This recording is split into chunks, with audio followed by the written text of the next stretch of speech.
শীতের ভোর, আকাশে তখনও আলো ফোটেনি। কুয়াশায় মোড়া পথ ধীরে ধীরে জীবন্ত হয়ে উঠছে। সেলিম শাহ গ্রামের একজন পরিচিত খেজুরের রস বিক্রেতা।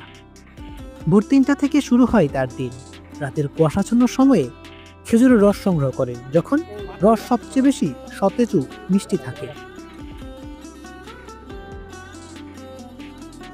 শীতের কনকনে হাওয়া উপেক্ষা করে হবিগঞ্জের মাধবপুর উপজেলার বিষ্ণুপুর গ্রামে খেজুরের রসের মধুর টানে হাজির হয়েছে এক ঝাঁক তরুণ।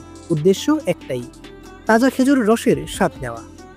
কেউ এসেছেন কিশোরগঞ্জের ভৈরব, ব্রাহ্মণবাড়িয়ার আখাউড়া, অষ্টগ্রাম এবং কুমিল্লার বিভিন্ন প্রান্ত থেকে। সিলেট, হবিগঞ্জ এবং মাধবপুরের রসকর্মীরা তো ছিলই।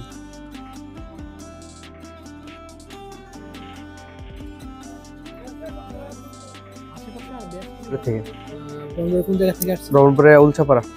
কয়টা নাগাদ রওনা দিয়েছে? রওনা দিয়েছি তো প্রায় 4টার দিকে। আসছি প্রায় আমরা 12-14 জনের মতো। শীতের সকাল, খেজুরের রস, এটা তো ফিল মানে অন্যরকমই। জি, আখাউড়া কোন জায়গা থেকে আসছেন? আখাউড়া গঙ্গাসাগর কর্নাল বাজার। মাশাআল্লাহ, পরিবেশন সুন্দর লাগছে। কারণটা এটা হইলো প্রতি বছর আমাদের একটা শখের বসে আমরা আসি। সেলিম শাহ জানান, শীত আসার সঙ্গে সঙ্গে বিষ্ণুপুরের গ্রামীণ জীবনধারা আরো রঙিন হয়ে ওঠে। কার্তিক মাসের শুরুর দিক থেকেই খেজুরের গাছ প্রস্তুত করতে শুরু করেন তিনি। এরপর অগ্রহায়ণ মাস এলে শুরু হয় রস সংগ্রহ, চলে মাঘ মাস পর্যন্ত। এটা কার্তিক মাসের প্রথম থেকে গাছ ছোলা লাগানো। অগ্রহায়ণ মাসটা মানে 15-20 কি আছে, রসটা গাছ জোয়ারে আস্তে আস্তে রস হওয়া শুরু। প্রতিদিন কতজন আসে এখানে? আসলে এখানে প্রতিদিন মানে 50-60 জন লোক আসে।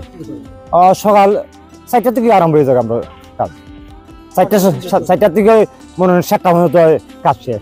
প্রতি লিটার রস 120 থেকে 150 টাকা দরে বিক্রি হয়। প্রতিদিন প্রায় 5 থেকে 6,000 টাকা আয় হয় তার। সেলিম শুধু রসই নয়, খেজুরের গুঁড়ো তৈরি করেন।